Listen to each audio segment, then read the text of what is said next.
पिशुनता यद्य अस्ति किम पातकई। यदि मनुष्य के अंदर चुगलखोरी है, चुगलखोरी की आदत है, तो इससे बड़ा पाप और कौन सा होगा। अर्थात चुगलखोरी को बहुत बड़ा पाप मान रहे हैं आचार्य चाणक्य। और जो चुगलखोर होते हैं वे दो मिले हुए आदमियों के बीच में फूट डाल देते हैं और दो प्रेमी जनों को शत्रु बना देते हैं।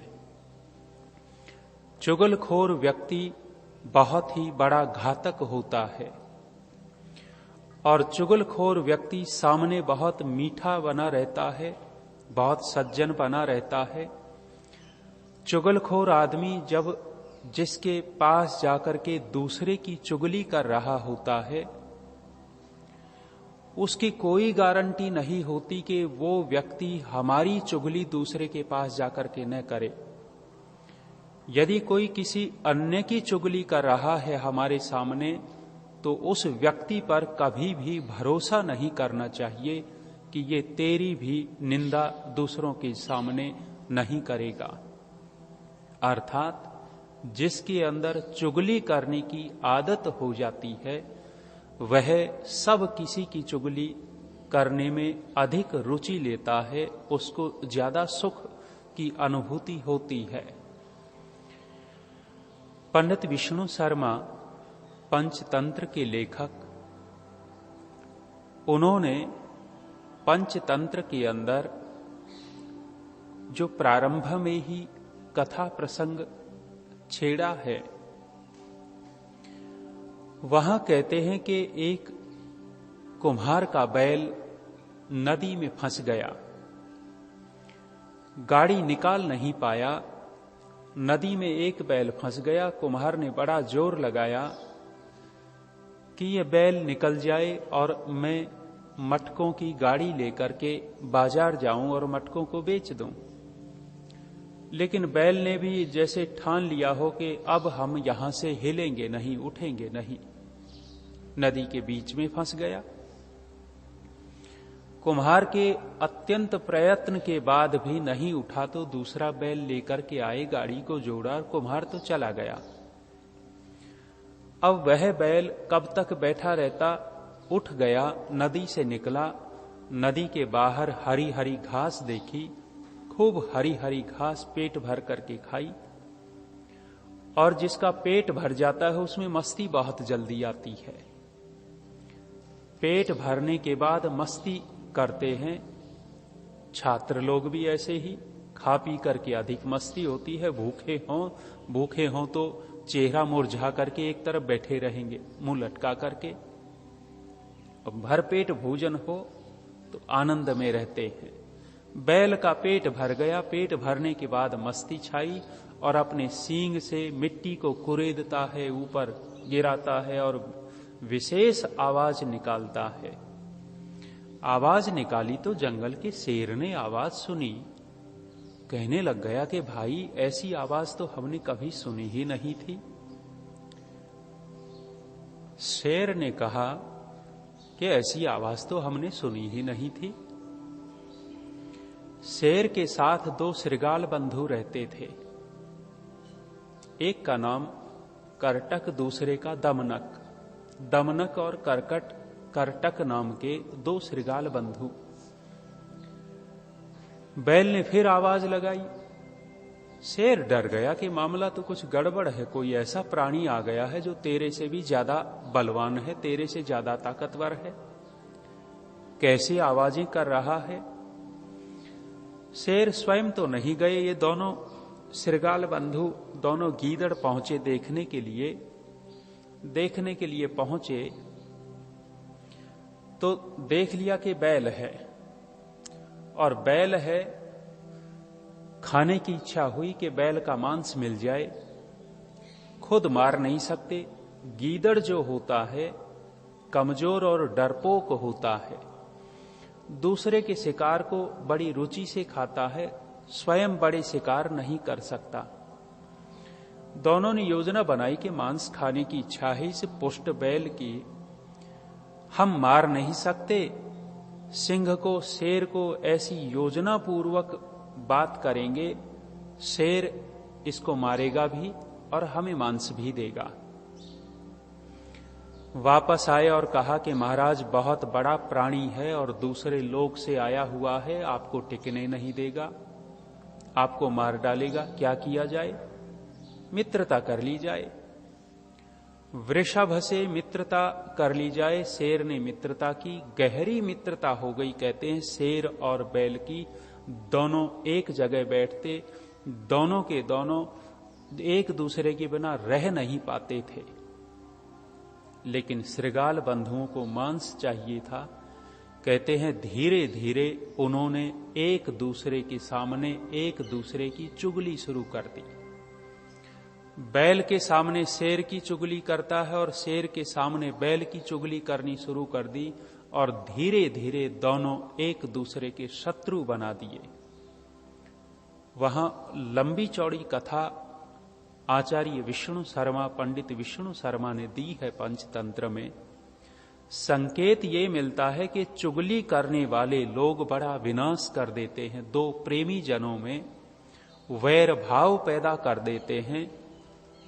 हमारी बात सुनी, दूसरे को जाकर के बता दी, दूसरे की बात सुनी, हमें आकर के बता दी। ऐसे लोग बहुत खतरनाक होते हैं और ऐसे लोगों से सावधान रहना होता है। यदि हमें पता लग गया कि हमारी बात ये दूसरे को बता देते हैं जिससे वैमनस्य बढ़ेगा, ऐसे व्यक्ति के सामने कभी रहस्यात्मक बातें नहीं करनी चाहिए, अपने मन की बातें प्रकट नहीं करनी चाहिए। और लगता है कि भाई ये दूसरों के सामने जाकर के चुगली करेगा, सावधान रहें ऐसे लोगों से। तो आचार्य चाणक्य कहते हैं पिशुनता यद्यस्ति किम पातकैहि। व्यक्ति के अंदर यदि चुगली करने की आदत है तो और बड़े पाप करने की क्या आवश्यकता है। अर्थात चुगली करना ही अपने में बहुत बड़ा पाप है। आगे और कहते हैं सत्यम चेत तपसा च किम। कह रहे हैं कि यदि जीवन में सत्य है तो अन्य तप की क्या आवश्यकता है। तपस्या बहुत बड़ी चीज है, सत्य बोलना। जिसके जीवन में सत्य है वह व्यक्ति दुनिया का सबसे बड़ा तपस्वी व्यक्ति है।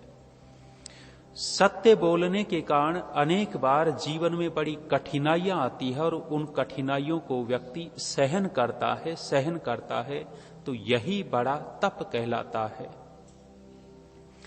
आज वर्तमान में कितने सत्यवादी लोग होंगे। यदि हम कॉपी पेन लेकर के बैठे तो 1 घंटे में व्यक्ति कितनी झूठ बोलता होगा, उस झूठ का आकलन करते चले जाइए। 1 घंटे की झूठ को देखें, पूरे दिन भर की झूठ को देखें, महीने भर की झूठ को देखें तो व्यक्ति असत्य भाषण कितना करता है, झूठ कितना बोलता है। और पूरे जीवन का देखें तो झूठ का पुलिंदा भरा हुआ मिलेगा।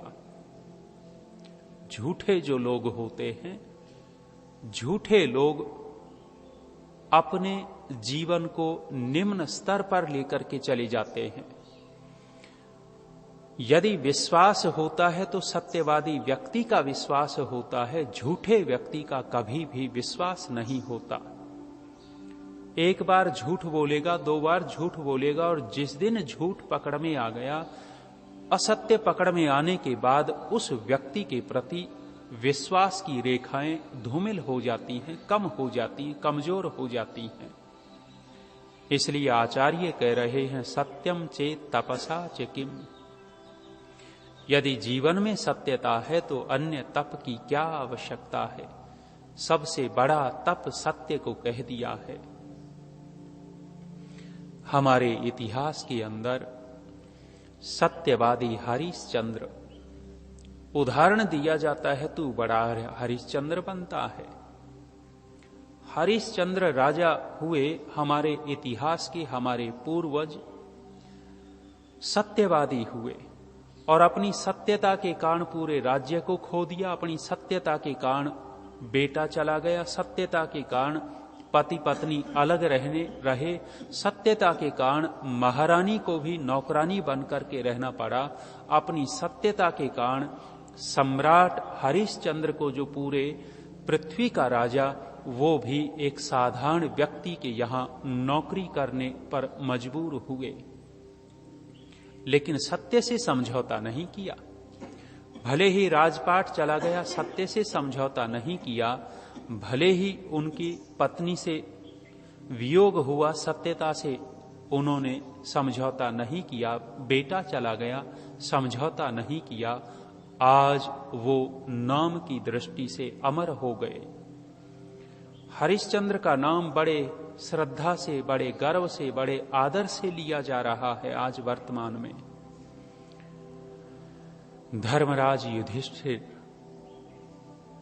युधिष्ठिर जो थे, लोगों ने बदनामी भी की इनकी जुआ खेलने के कारण।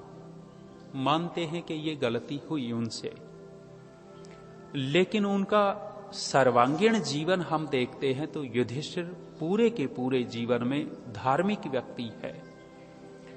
इसलिए श्री कृष्ण जैसा बुद्धिमान व्यक्ति उनको धर्मराज कहकर के संबोधित करता है। महर्षि व्यास उस समय के सबसे बड़े विद्वान हैं, वे भी उनको धर्मराज कहकर के संबोधित करते हैं।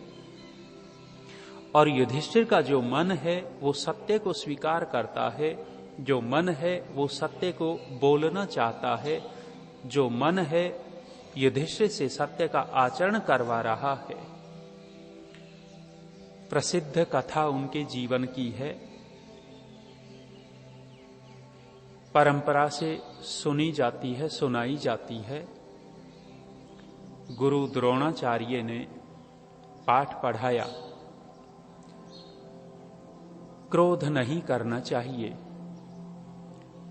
पाठ तो सबको पढ़ाया था, पांडवों को, कौरवों को, सभी राजकुमारों को पाठ पढ़ाया और कहा कि कल हम इस पाठ को सुनेंगे।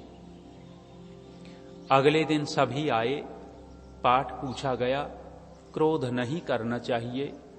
सब ने झटाझट सुना दिया। 2 ही तो वाक्य थे, 2-3 वाक्य, क्रोध नहीं करना चाहिए। 2 ये 4 शब्दों का एक वाक्य। तत्काल सुना करके बैठ गए। युधिष्ठिर से पूछा, युधिष्ठिर तुम सुनाओ। गुरुजी याद नहीं हुआ। कोई बात नहीं, अगले दिन करना। अगले दिन फिर सबने बताया, इनसे भी पूछा, याद नहीं हुआ। युधिष्ठिर का मजाक बना रहे हैं कि कितना मंद बुद्धि है कि इतनी सी बात याद नहीं हुई। 3 दिन बीते, फिर पूछा तो गुरु द्रोणाचार्य ने, कहते हैं, धमकाया, डांट लगाई। और अगले दिन फिर पूछा तो फिर कहा, गुरुजी अभी नहीं आया। अब कहते हैं कि आचार्य द्रोण ने युधिष्ठिर की पिटाई लगा दी। जब पिटाई की गई, पीटने के बाद युधिष्ठिर कहते हैं कि गुरुजी अब पाठ याद हो गया। अरे कैसा पगला आदमी है, पिटाई खाने के बाद पाठ याद हो गया। युधिष्ठिर कहते हैं कि गुरुदेव आपने कहा था कि क्रोध नहीं करना चाहिए, इतना सा वाक्य तो मुझे उसी समय याद हो गया था, लेकिन मेरे जीवन का परीक्षण भी तो होना था कि वास्तव में ये पाठ मुझे याद हुआ या नहीं हुआ, मुझे क्रोध आता है या नहीं आता।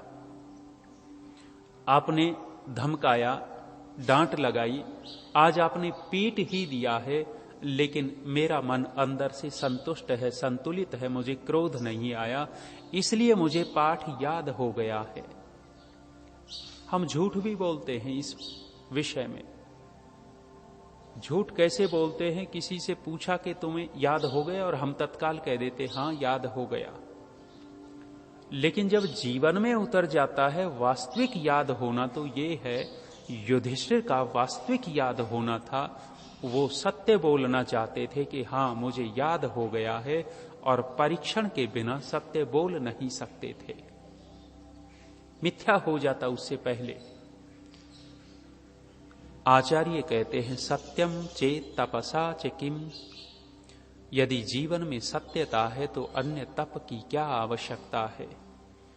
सत्य बोलना ही अपने आप में बहुत बहुत बड़ा तप है। आगे कहते हैं शुचि मनो यद्यस्ति तीर्थे न किम, यदि मन पवित्र है तो अन्य किसी तीर्थ की क्या आवश्यकता है। व्यक्ति तीर्थों में जाता है, हरिद्वार, मथुरा, काशी, केदारनाथ आदि आदि कितने सारे तीर्थ बना रखे हैं, उन तीर्थों पे जाता है लेकिन मन की शुद्धि नहीं करता। और जब मन शुद्ध है नहीं तो इन भौतिक तीर्थों पर जाने का कोई प्रयोजन नहीं सिद्ध होगा, कोई फल नहीं मिलेगा। आचार्य कहते हैं यदि मन पवित्र है तो तीर्थों की कोई आवश्यकता नहीं है। जो जल स्थल आदि तीर्थ बना रखे हैं उनकी,